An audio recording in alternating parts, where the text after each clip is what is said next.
Welcome to the Tabletop Gaming Guild podcast, a podcast that's all about experiences and memories that playing board games with friends and family can create. On this episode, we're going to talk about the mechanic roll and move. So we're going to roll our dice and move our mice, and no one's going to get hurt. Well, probably. And we'll also talk about why many of our listeners just ran to the corner and are sobbing quietly.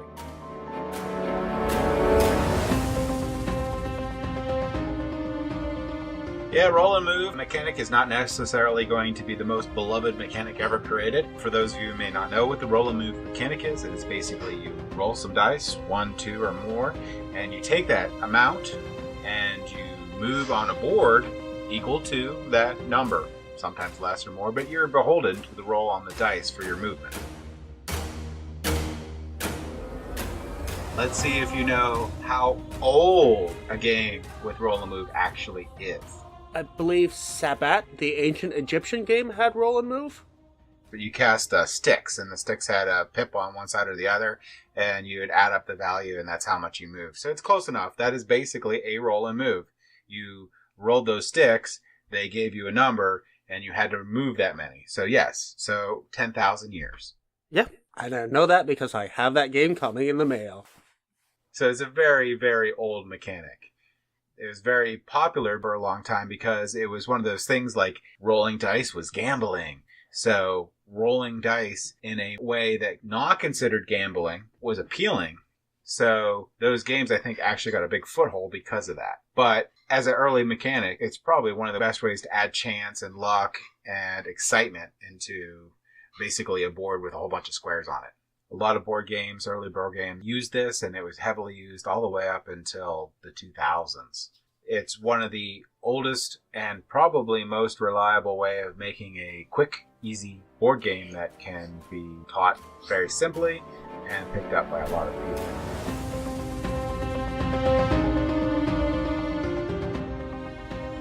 First, I'm going to start by talking about early roll and move games and why, myself included, often feel like burning these games, or dissolving them in acid, or chopping them up into mulch and burying them in the neighbor's garden to poison their plants. I don't know that cardboard would do that. It might help them grow. Darn it. Didn't think that one through. One of the major complaints with roll and moves is the lack of player agency. So basically, it's the dice deciding how you move. This is often made worse by a lot of early games where you have board actions. So you roll, the dice decide where you go, then there may be text on that space you land on that determines what happens. In these games, you often have zero player agency, so it's 100% luck. You have no impact on what actually happens in the game, so it's basically the game playing you. Examples of this are games like Uncle Wiggily, or Chutes and Ladder is a good example where you roll the dice. If you hit a ladder, you go up. If you hit a snake, you go back down. But you have no way of influencing the dice or what happens in this game.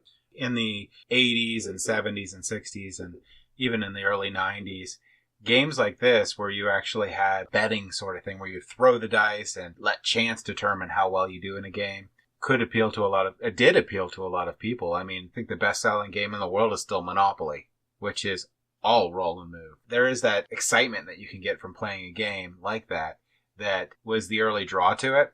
And modern games have replaced that with your actual ability to play the game instead of just letting luck give you that excitement. Yeah, you mentioned Monopoly. That actually I had put in a separate category of roll and move with action selection. Now, Monopoly's barely an action selection, where you basically just have a choice of whether you buy a property that you land on, or you let somebody else have a chance of buying it. Or, of course, if somebody already owns that property, you just have to pay them. So there's very little choice there, but there is some choice. There's other games like Clue, where same basic concept, you're rolling to move around, but then when you get to a significant location on the board, you have some choices of what you can do. In Clue, you're trying to narrow down information by guessing items, murder weapons, people, and trying to figure out who has what in their hands to try to figure out what's possible murder weapons not in the game and what possible suspect is not in the game, because the item and the suspect that's not in the game are going to be the ones in whodunit. It's giving you slightly more to do than just a straight 100% luck game. You do have some influence on the game. Even though it's minimal and a lot of people get frustrated because core of the game, especially for Clue, is that deduction. There's no reason how the roll will move. It doesn't function. It puts a randomizer in the games that's not needed. A lot of the modern deduction games just totally do away with that element of it. I would argue that it makes the game worse than a game that doesn't let you do anything other than rolling and moving. Because in just a pure roll and move game where you roll and you're moving, you're trying to make it from one side of a track to another, that's all pure luck, and you can get excitement from just the luck. Where rolling and moving in Clue, when you know who it is, but you got to make it to the dang room, is just frustrating. Yes, I could definitely see that. There's one game, 221B Baker Street, which is basically a somewhat modernized version of Clue, but it hasn't done away with the roll and move yet, and that can be very frustrating because it's who rolls the highest number is the one that's going to be the one that wins the game. It's not who figures out all the clues fastest, because you can't figure out the clues until you pick them up. So rolling the numbers and getting the locations where you can get the clues is all important. Yeah, and I'm going to start off with this by saying, okay, this sounds really bad that all these roll and move games and stuff, and they're antiquated and stuff, but one of the first games I think that took roll and move and fixed it was called Formula D. Formula D basically said you get to play race cars and plays up to 10 people. And basically, in Formula D, you have your different gears, and when you're shifting gears, you use different dice. So when you're in first gear, I think it's a 4-sided dice. When you're in second gear, you use like a 6-sided dice. I don't know if these dice are correct, but then you go to third gear, you'd use like a 20. But these dice were loaded. So when you moved up these dice, it wouldn't go 1 to 20. It would go like 10 to 20. So basically, the dice were all custom in there. And what you had to do is you would have to raise or lower your gears when you get near corners and stuff so you don't get damaged. And it actually worked really, really well. You understood basically the number range you were going to get. And even if you rolled badly, it didn't matter that much because people did have to slow down for these turns. And you could actually shoot ahead of them because you can jump yourself into a higher gear and just blow past them because you can't roll a 1. I loved Formula D. There's tons of expansion for it. They have like tons and tons of boards for it for every track you can ever imagine. For a roll and move game, it's probably the best roll and move game, in my opinion, out there. I have not played it yet, but this is a good example of another category that I have is roll and move with dice selection. That is one of the better implementations of roll and moves. The simpler versions of that is where simply you're rolling 2 dice and you can determine which of the 2 dice to use, or maybe you're using both, but you can determine one dice can go to one pawn, another dice can go to another pawn, or you can combine them. Backgammon would be a very early version of dice selection, where you roll 2 dice and you have a ton of pieces, and you can pick how you want to split those dice between those pieces. I believe Backgammon was one of the first games to be considered not to be pure luck in a court. Basically, it was the state of Oregon versus Barr in 1982. The court case was pivotal to the continued widespread of organized play of backgammon in the U.S. because rolling of dice was considered gambling. But the court case was to try to say that they could play backgammon and go against the stringent gambling laws in Oregon by saying it's not really luck. It's not complete luck in the game, and they won. The game was not considered complete luck. Like, craps would be 100% luck. I don't know if I completely agree with it. It's still a lot of luck rolling the dice, but I could see where, I mean, you do have some choices, and they made a lot of computer simulations to try to win at backgammon and stuff, and there's a lot to it. So, just interesting. In early America, there was a lot of backlash about dice rolling. Die rolling was evil. It was associated with gambling, a sin. So at that time, there was a lot of move for games to do away with dice and basically do the same mechanic without needing dice. So I have another game that I really like that I think actually does justice to roll and move. It is a piratey game where you race as pirates in Jamaica. What do you think the game's called? Jamaica? Oh, yes, it's called Jamaica. So basically in Jamaica, you roll 2 dice, and you place the die in the left and the right. And there's a left and a right position in the card. And it'll say, like, the left one you move forward, the right one you move backwards, the left one you get food, the right one you get cannonballs. It is a track that goes around the whole board, and the whole objective is to make it to the other end first, collecting the most treasure along the way. Still roll and move because you're going to move, but you get to pick from your hand what card you're going to play. And only one person rolls each round, so it's the first player of that round rolls. Everyone is beholden to that roll. So it's basically on your strategy of the card you pick that determines what you do. And there's a lot into that because it depends on the player order of how you want to position your ship. If you're first, you may want to try to get ahead of the pack or catch up to one of the ships to fight them or whatnot. And if you're at the back, you may want to either catch up or hang behind so that the next round no one's going to be like attacking you and stuff. So Jamaica is a good example of how roll and move can be somewhat modernized and make it more fun and less frustrating. If you roll badly, everyone gets bad results. So it's not as bad. So it's basically a general roll, but you have individual cards to mitigate that roll. Yes. The first player can look at his cards, and basically what the first player is going to do is say, okay, you could position the dice to try to help you out, but you don't know what the other opponents have of their cards. This is a game I've heard a lot about. I've heard it's very popular, but it's always seemed a little bit too heavy on the roll and move, so I wasn't very interested, but it actually sounds more interesting the way you put it. I was hesitant playing because of the roll and move stuff, but it really works out really well. It makes it fun. It makes you more engaged in everyone's turns, especially the first player. Like you're watching the first player, you're watching those dice roll, and you're really invested in what they are. But if it's a bad roll, it's bad for everybody. So it makes a big difference, and the game actually functions really well because of it. And it's short. When we played it, it would only last about 20 minutes, but I believe BGG says it lasts between 30 to 60 minutes, and I think the box says 60 minutes. But it never even lasted that long because you just move, you attack. You're just going in a circle, so there's not much you can slow it down.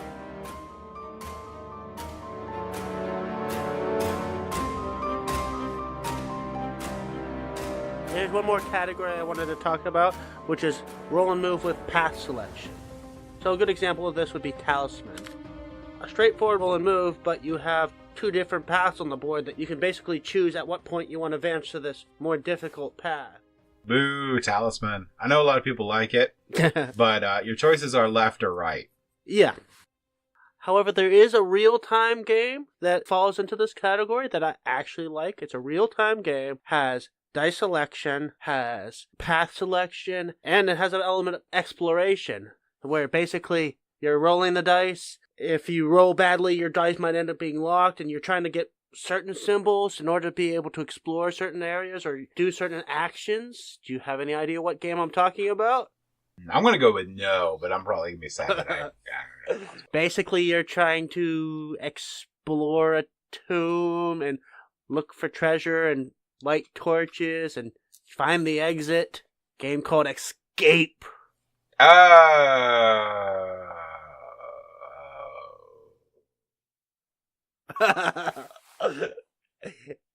wouldn't call it a great game, but it's fun. It's interesting. Meh.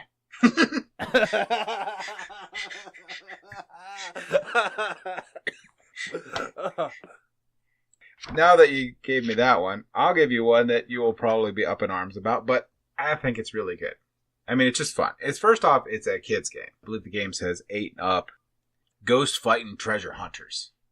So basically in Ghost Fighting Treasure Hunters, you're trying to collect all the treasure, and there's ghosts in there. You either win or lose together. And you do roll and move. You roll a single die, and you move.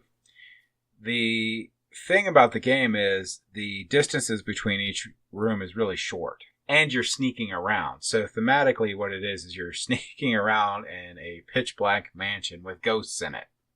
Tension that builds for the game is actually good. It's the only one I've actually found where it was still just roll and you move where it actually works. So there's not like 20 spaces between rooms that makes no sense. That why are you walking so slowly? It's basically like 3 spaces between rooms. And in a lot of parts of the mansion, there is 1 space between the rooms because the rooms have doors that connect them. And when you move into a room, there's generally a ghost in there, so you can stop anyway. I don't know a whole lot about this game. I do know, I believe it was eventually rebranded and re-released as the Ghostbusters board game. I don't know if that's if it's 100% the same. I don't believe it was exactly the same either. They did make some changes, but I believe it was based on that game. And actually, the only reason I even tried the Treasure Hunters game is Tom Vassell really liked it. And I saw it at Target, and it was cheap, and I was like, that's mine. And it is a lot of fun.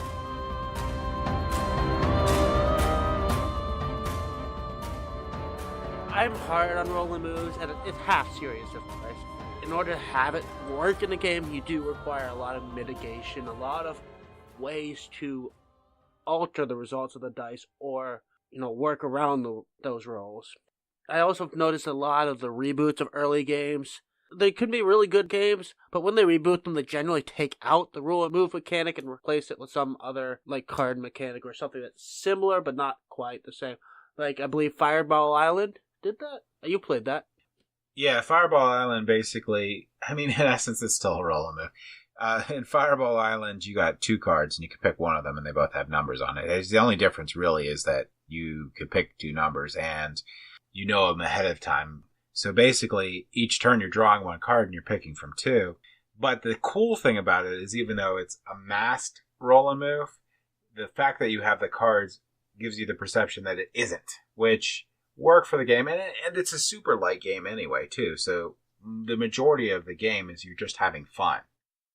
If you took it super seriously, it falls apart. It's a game that you meant to play and have fun. It's like a toy. There's marbles flying everywhere. There's all sorts of ridiculous traps. You're stealing treasures from each other, or snapshots, or not snapshots, or souvenirs. You're collecting the snapshots.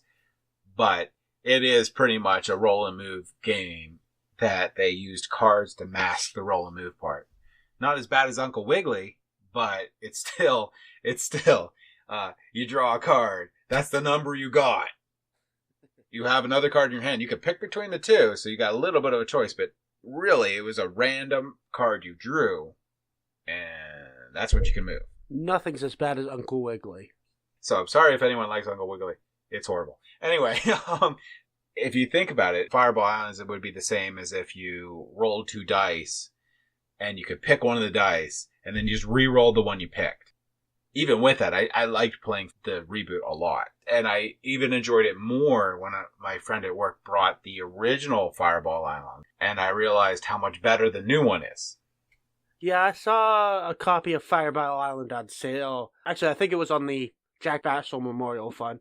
I almost bought it, but it didn't have all the expansions. I was like, if I'm going to get that, I want to get all the expansions.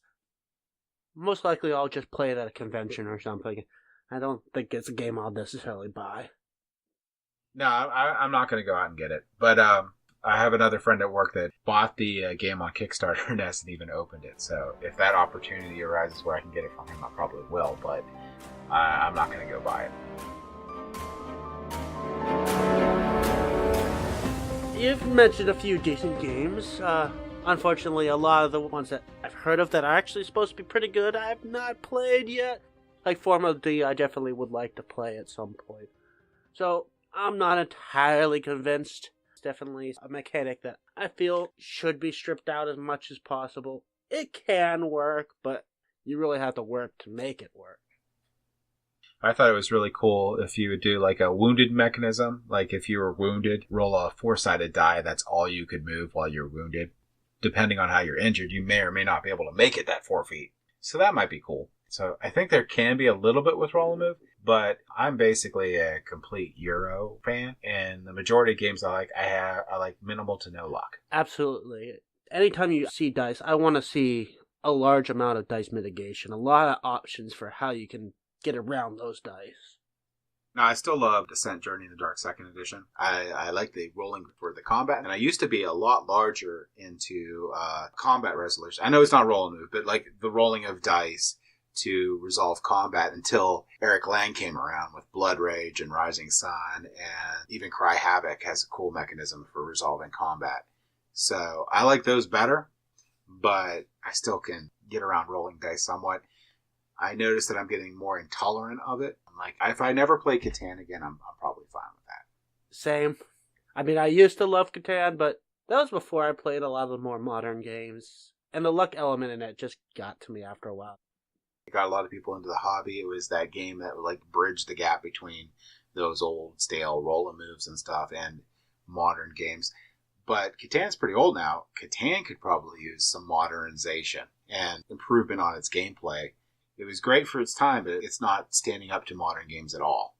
There have been a lot of Catan versions that have been released, and I have not played very many of them. Seafaring, I liked for a while. It did add a nice little element of exploration, but it just wasn't enough. Exploration was just slightly there, and only in certain scenarios, and it was still completely reliant on the luck of the dice. Yeah, I played a Catan Star Trek, which is Catan with super hard to see what the resource is in the game. Not only is it frustrating because you never roll the number that you need for resource, you can't even tell what resource you're trying to get. And they're coming out with another slew of like crazy games for Catan everything. So I think they're almost all the same thing because I'm looking at the other ones and they still have bricks and grain and stuff and in the Game of Thrones one, and it's still roll and get your resource. And the new game, the Incas, is roll and get your resources. So they didn't change that. I really think they need to modernize that game. You have the people that love it that are just like into the light games and generally haven't gotten deep into the hobby yet. And that's where it's really selling. The people who are deep in the hobby that have lost interest in it aren't going to buy anything that has the Catan name, even if it's a completely new game. Yeah, but Catan's going to probably become the next generation's Monopoly. So it's going to probably be disliked by the hobby as much as Monopoly in the future. That's my prediction. It's just becoming very antiquated. It's definitely heading that way. Which is saying great things. So that means the industry has actually become that much better. Oh, absolutely. It's put out that much better content. Games that are coming out now are phenomenal, and there's so many great games that blow away most of the early stuff. I'd say like the majority, almost every single older game has not stood up the test of time. Right. Except for Uncle Wiggily. It was always horrible. Not only did you draw a card to figure out what you moved, and so it mocked you. Oh, yeah, that's right. It outright mocked the player. So it's like, oh, you got a hop 3 spaces back. I hope you don't land on a thing that puts you back to the beginning, so you flip the table. Yeah, you have no control over what's happening in the game, yet it's mocking you for bad things happening. Yep. Such a nice game for kids. I can tell you what to do with that game. I actually have a copy of it over here. Well, I've already made some suggestions. Yeah, no. My wife likes the game. Very nostalgic about it. So my 2 younger daughters will probably at least play it once. I'm sure they'll have fun with it because at that time they're just going to be like giggling and stuff, and no one cares. And Daddy will cheat to push the kids ahead so they win and the game ends, because it's nice when that game ends. Because then I could do literally anything else. You should just have some of the pieces go missing. I don't think it would matter if the pieces go missing. It would just be worse. Yeah, you got a point. It had pretty generic pieces to begin with. Yeah, it did. Well, enough nostalgia. Perhaps we should talk about what's going on now. Anything new? Actually, in my game group, we've been playing a lot of trick-taking games. So Rook and Wizard, which is you basically have to bid on how many tricks you're going to take. And in that one, you actually have Wizards, which are the Super Trump card. And you go the lowest card up. We also play The Great Talmudi, which is a really fun game made by Richard Garfield, which is a trick-taking game that is completely unfair. So it starts from 12 and goes down to 1, and the 12s are 12 12s, 11 11s, and so on, all the way down to 1 1. And basically what happens is there's a greater Talmudi, a lesser Talmudi, a lesser peon, and a greater peon, and merchants that are the people on the sides. But the trick to the game is the greater Talmudi gets to give his 2 worst cards to the greater peon, and the greater peon has to give his 2 best cards to the great Talmudi. And then the lesser Talmudi gets to give away his worst card to the lesser peon, and they has to give him the best card. So basically the game is geared to keep those 2 people in their seats. Play the tricks out, and basically the first person out gets to be the greater Talmudi, and so on. But it makes the game fun in the fact that it's hard to take out those 2 people. Oh, and talking about rolling, we've been playing a lot of Castles of Burgundy, which you roll the 2 dice and you have workers. You can like mitigate the dice rolls for what you pick up. But it's a very point salad-y game, and even though you're rolling dice, for the most part, it doesn't matter all that much. You have to base your strategy around the dice a little bit. Yeah, it's not really a roll and move, but it's a roll and... Oh, it's definitely not a roll and move. It's a dice selection. You do roll dice in it, and pips determine what actions you're allowed to take or limited to. Yeah, in that game, the dice become your meeples, and the number on the dice determines what actions you can possibly take with that meeple. Each area has a numeric area where you can get the different buildings, and your board has a whole bunch of numbers on it, and you have to place a tile adjacent, and you have to have that number near there to do it. So yeah, 100%. Your dice roll determines what you can and can't do. Thankfully, in the game, there you can get workers, which allow you to plus or minus your dice roll. But you have to be strategic, and you have to roll with the punches a little bit, because you don't necessarily want to chuck a die away to get a couple more workers to be able to do that. So you have to be pretty flexible in the game. Managing your dice mitigation. So when to use your dice mitigation, when not to. Getting buildings that actually can do permanent dice mitigation, those kind of things. So it's less about what you roll and more about how you manage what you roll. How about you? A couple months back, everybody was talking about root. I finally got that to the table, and it is as hard to learn as people say it is. Not even the first play. The first, 4 plays, you're struggling. But once you get it, it is relatively fun, but I was frustrated for the first 2-3 games. By the 4th game, I started to like it a little bit. 6th game, I was actually enjoying it. But I don't have as much time to play games as I'd like, so I'd rather not have games that require that many plays before I even start to enjoy it.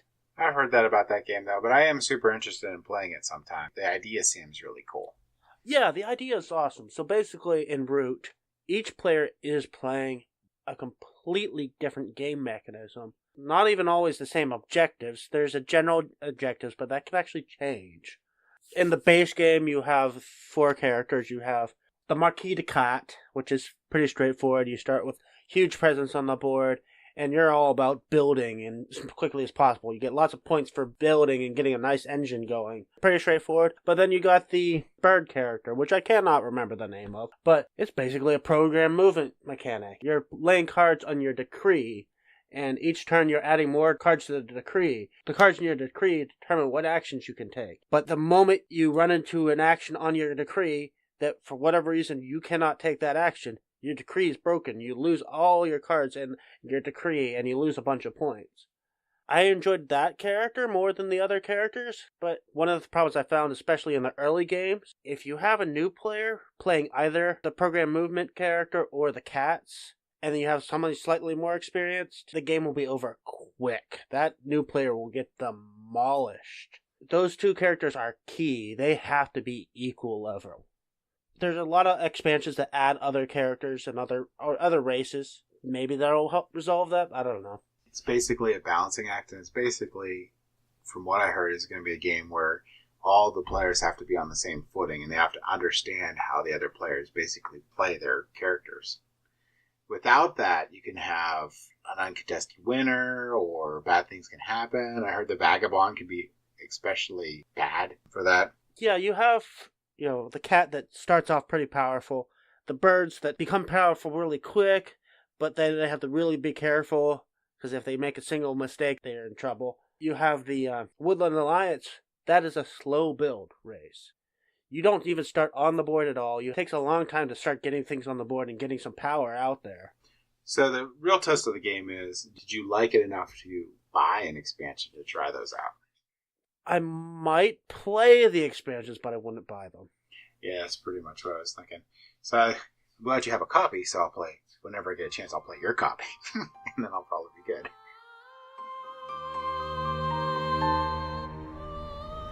So that sounds like it's all for this episode. Thank you for listening to our podcast. Please like us on Facebook, follow us on Instagram and Twitter, join our BGG Guild, guild number 2989, or you can join our guild by going to tabletopgamingguild.com/guild. You can also join our Slack channel, where we're going to discuss board game related topics and our next podcasts. You can also visit our website, tabletopgamingguild.com, and you can email us at tabletopgamingguild@gmail.com. The Tabletop Gaming Guild podcast is a product of Tabletop Gaming Guild, LLC. All rights reserved. Thanks again for listening.